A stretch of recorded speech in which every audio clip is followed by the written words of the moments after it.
તું બી ભાડે જ છે ને?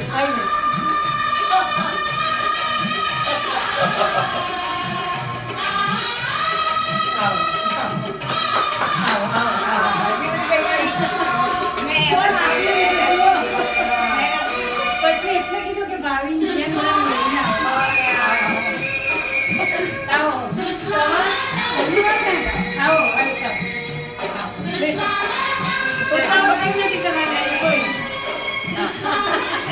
તમારો બી લઈ વાળે સાથે હા બધું ચારો તો બંધ કરે ચાલો પછી